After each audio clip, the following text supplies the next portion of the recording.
esse limite, né, entre aquilo que a criança sabe fazer só, que ela já assim, não tem dificuldade, que ela não precisa de ninguém para ajudá-la, e aquilo que a criança faz, aquilo que a criança, desculpa, que a criança necessita da ajuda de um adulto para fazer, é o campo de atuação do professor. Dentro desse limite, aquilo que ela sabe fazer e aquilo que ela precisa de ajuda de alguém para fazer. Ah, professor, mas se a criança já sabe fazer, o que o professor tem que auxiliar? Não tem nada nesse mundo que não precise de aperfeiçoamento. E quando a gente percebe uma habilidade numa criança, uma habilidade, uma competência, enfim, né, uma capacidade, seja ela qual for, no seu aluno, você trabalha para que isso seja desenvolvido, né? Então, se o professor consegue identificar alguma coisa no seu aluno que chame a atenção, que seja algo diferente, que seja algo que algo promissor na avaliação do próprio docente ali naquele momento, ele vai trabalhar sim em cima da modelagem daquilo que o seu aluno sabe, ele vai lapidar, ele vai moldar ali aquilo que o seu aluno já faz para melhorar aquilo. E, obviamente, aquilo que o aluno não sabe, aquilo que ele tem dificuldade, o professor vai encontrar, né, didaticamente, pedagogicamente, uma forma de fazer com que ele aprenda. Isso é muito visível dentro da metacognição, né? Que tem um pouco de relação com isso que ele fala aqui, né? E essa relação entre a metacognição e o sucesso escolar. O aluno ter consciência do que ele sabe e do que ele não sabe. E o aluno não vai ter consciência daquilo que ele sabe e daquilo que ele não sabe se ele não for capaz de se autoavaliar. E talvez esse seja um dos maiores problemas da educação brasileira e da pedagogia dentro da sala de aula. Porque isso não é oportunizado ao aluno. Dificilmente na sala de aula o professor tem o hábito de olhar para o seu aluno como alguém capaz. É como se o aluno não tivesse capacidade de fazer as coisas só, que ele nunca fosse aprender nada, que ele nunca fosse ser capaz de fazer nada, e trata o aluno como se fosse alguém totalmente inepto, alguém incapaz, alguém. Um ser que não pensa, que não raciocina, que não reflete, que não é capaz de fazer nada. Alguém que vai se tornar totalmente dependente do professor para saber das coisas. E aí a gente sabe que, no fim das contas, não é isso que acontece. Né? Não é isso que acontece dentro da sala de aula. A gente vai entender mais para frente por quê.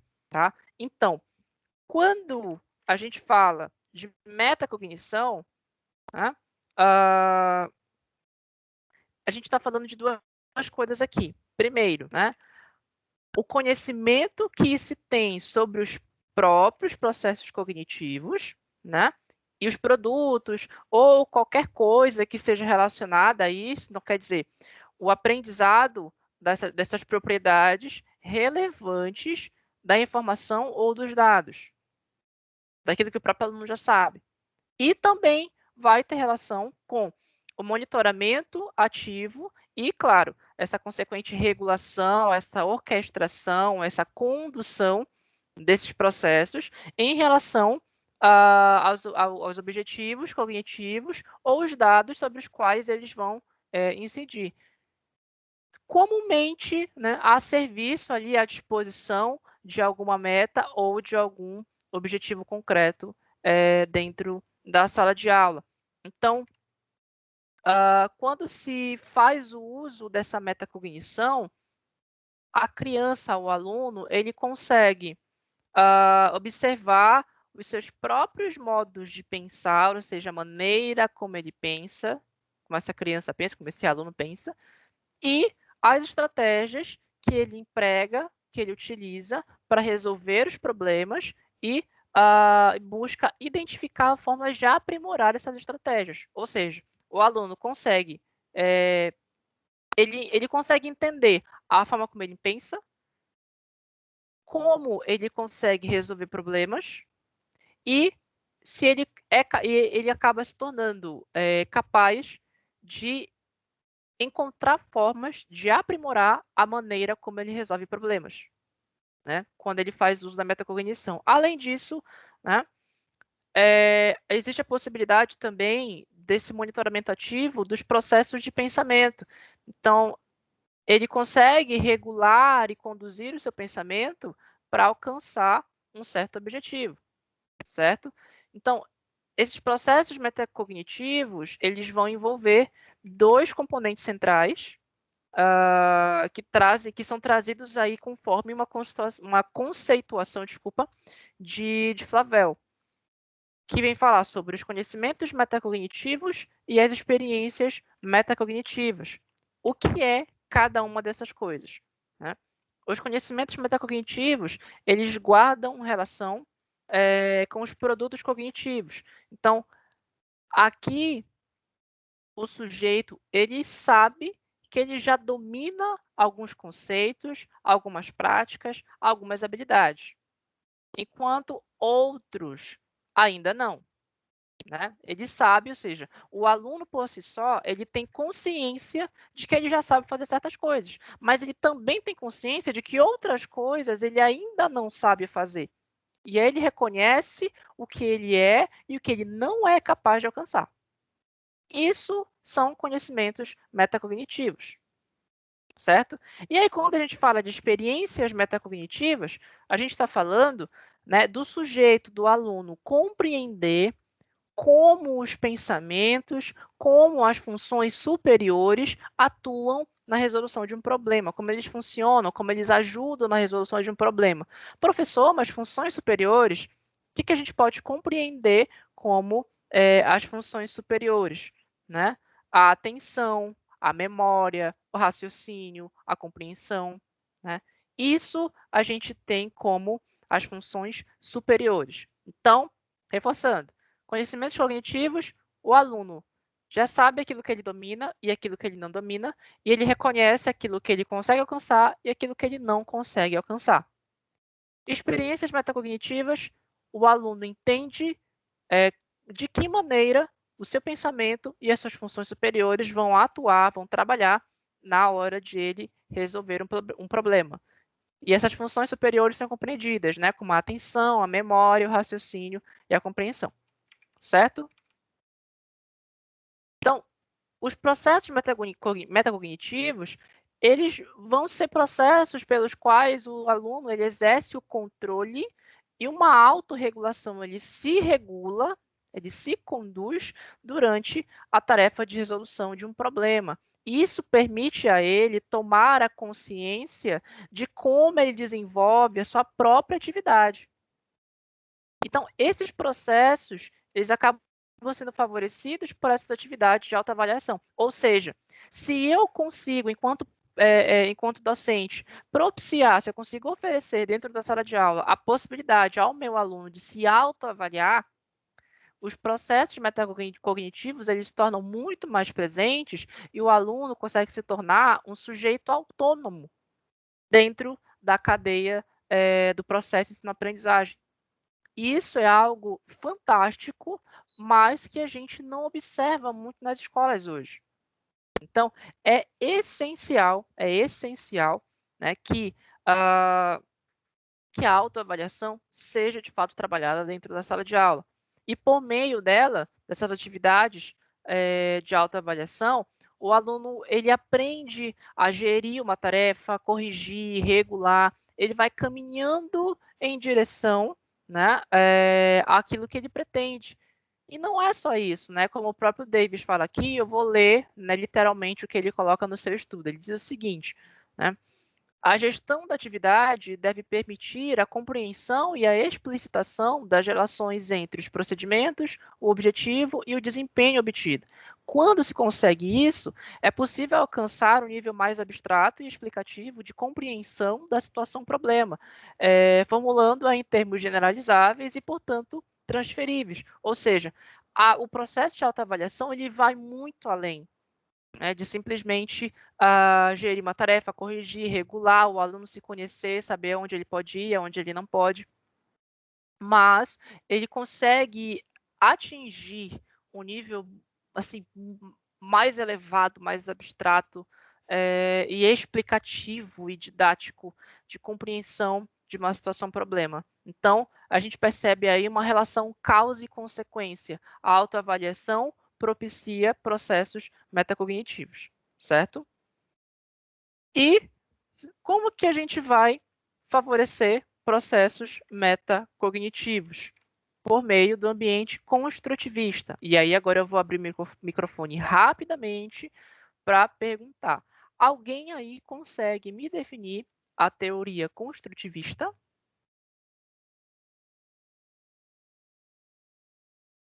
Alguém aí lembra? Vocês já estudaram isso? Alguém lembra sobre a teoria construtivista? Quer comentar bem rapidinho? Estamos aí nos 20 minutos finais da nossa aula. 20 não, 10 minutos finais da nossa aula.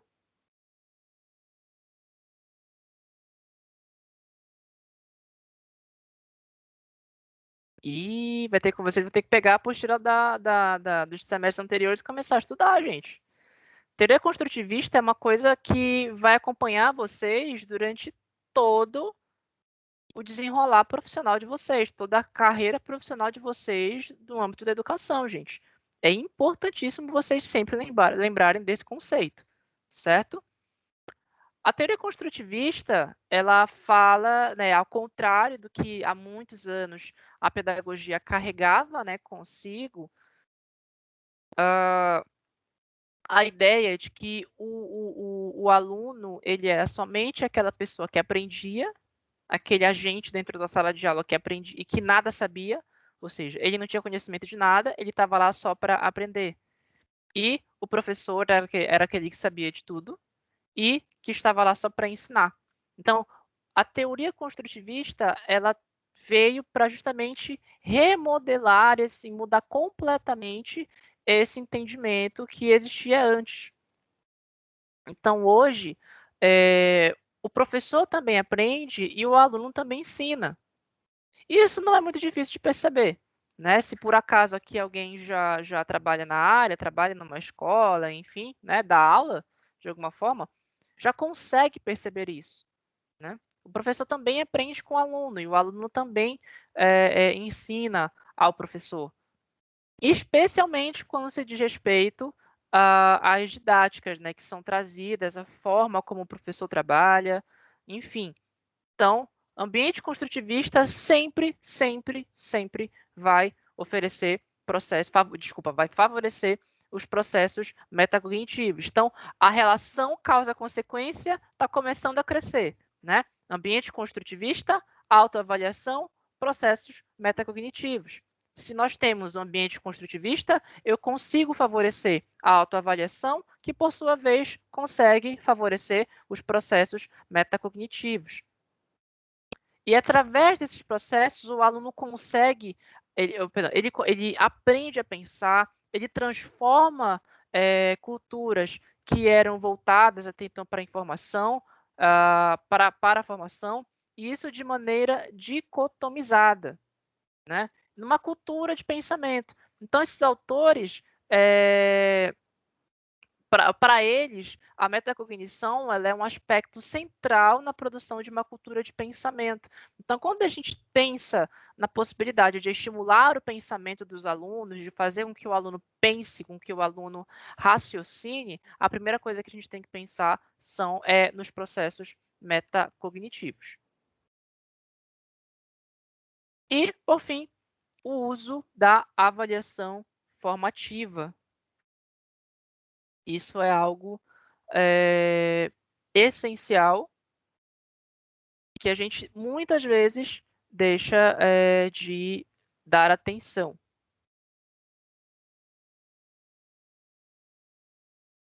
Então, o primeiro ponto que a gente precisa pensar aqui é que se eu não tenho uma rotina de avaliação formativa, eu acabo sentenciando os meus alunos e não simplesmente diagnosticando aquilo que eles sabem.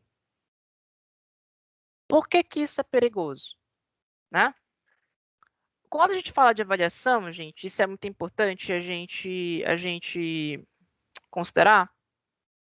Eu não estou falando simplesmente só daquela prova lá no final do semestre que vale ponto e que se eu tirar uma nota ruim eu não estou aprovado na disciplina, certo? A gente acabou no âmbito educacional criando muito essa ideia, né, que a avaliação é só aquilo, só é aquele instrumento no final do semestre e pronto. Não é bem assim. Então, a avaliação ela pode assumir diversas máscaras, ela pode ter várias faces dentro da sala de aula, e o professor tem que abusar disso.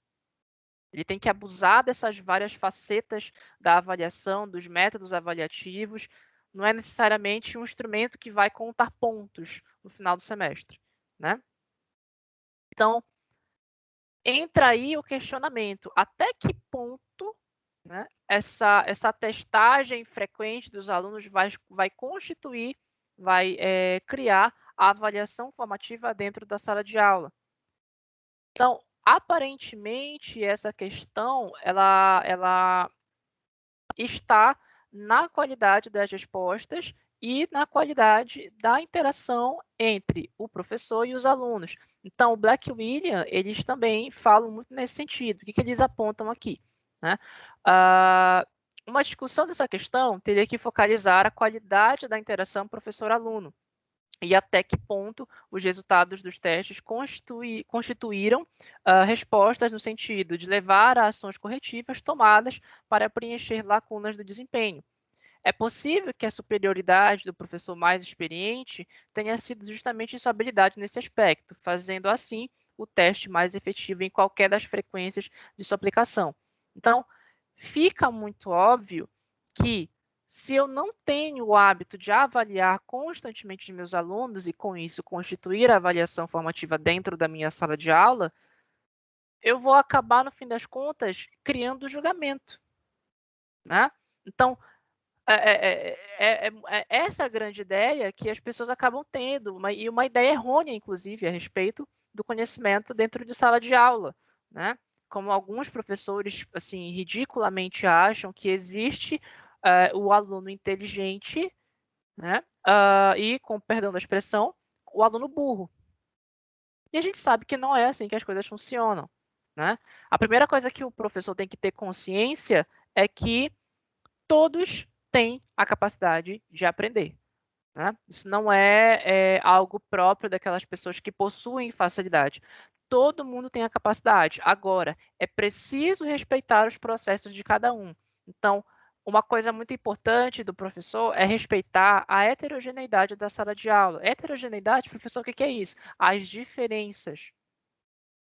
Os alunos são diferentes, as salas de aula são diferentes.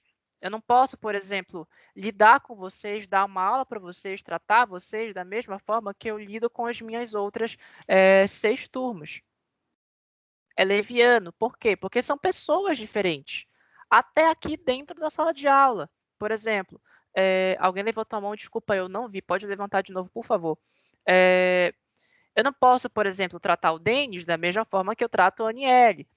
Assim como eu não posso tratar a Joelma da mesma forma que eu trato a Leliane. Não posso.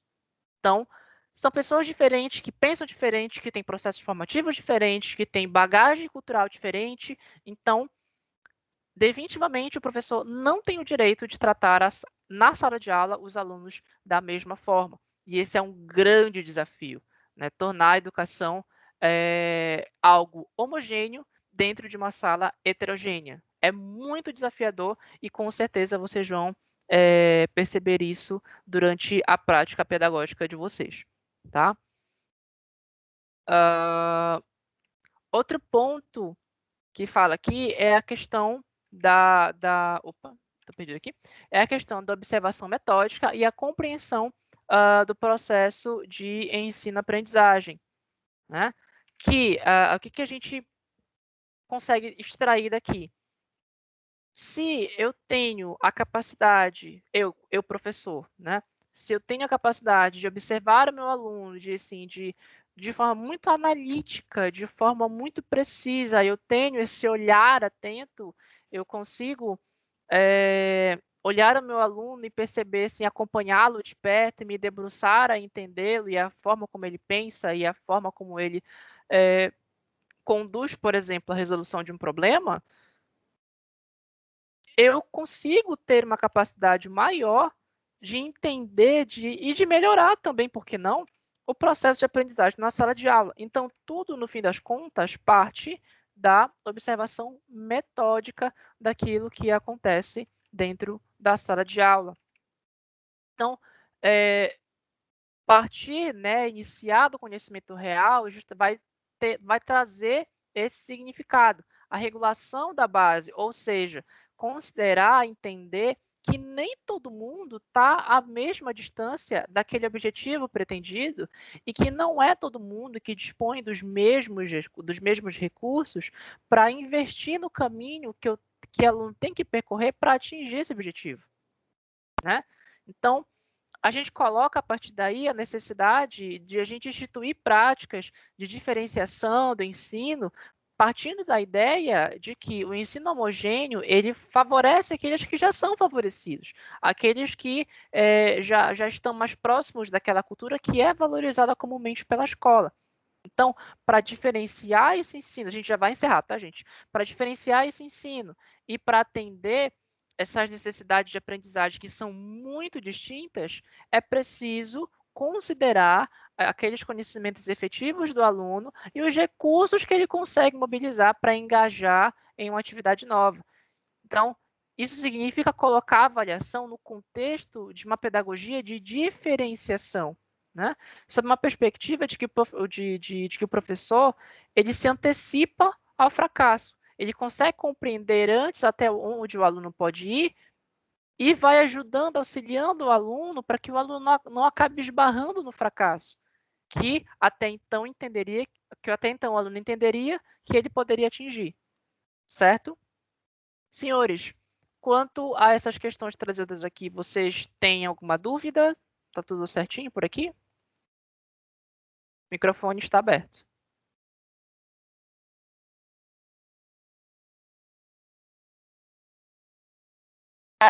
Boa noite, professor. Boa noite.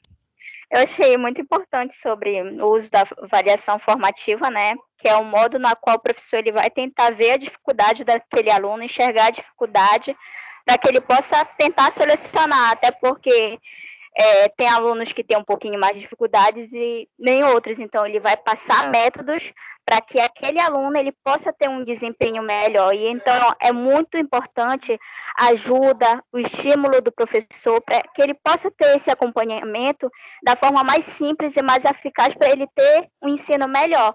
Eu tive uma professora na qual no meu ensino fundamental tinha muita dificuldade, que ela dizia que eu nunca ia saber fazer nada na minha vida. Eu levei isso como um choque para mim, né? Então, a partir do momento que eu fui conhecendo outros professores na qual foram me ajudando, eu fui compreender que tudo se torna mais simples quando a gente tem um professor que seja participativo, que esteja ao lado do aluno, da melhor forma possível, para que aquele aluno se sinta confortável com aquele professor também. E de saber que tudo se torna possível quando a gente é capaz. E muitas das vezes a gente precisa muito dessa ajuda para que o professor possa tentar da melhor forma possível para que ele, com aquele aluno, ele possa ter um desempenho melhor dentro do âmbito escolar. Então, eu achei muito importante, no caso, a temática, o tema em si, o assunto. Perfeito. E nós, né, profissionais da educação, a gente tem que assumir essa posição realmente de pessoas que estimulam o conhecimento, que estimulam o aluno, e não aqueles que vão jogar o aluno no chão, né? Então, é totalmente contraproducente. O professor, que é aquele ser humano que está ali para auxiliar o aluno na sua formação, ser aquele que vai dizer, você não é capaz de fazer nada, você não vai ser capaz de fazer isso aqui nunca na sua vida. Isso é até desumano, eu diria. Né? Então, trabalhemos para não sermos esse tipo de profissional lá na frente, ok? Então, senhores, já estouramos o nosso horário hoje. Na próxima aula, nós continuaremos esse capítulo, tá? Fechamos aqui a primeira parte dele. Na próxima semana, na próxima terça-feira, a gente continua esse capítulo. Então, muito, muito, muito obrigado. Eu estou vendo a turma bem aqui, numerosa, né, participando da reunião. Fico muito feliz com isso. Muito, muito, muito obrigado pela presença de vocês aqui, pela atenção. pelas contribuições de vocês, isso é fundamental, estimulo vocês a continuar participando, interagindo com a aula, tá? E a gente se vê na próxima terça-feira. Então, muito boa noite a todos, um bom descanso e até a próxima semana.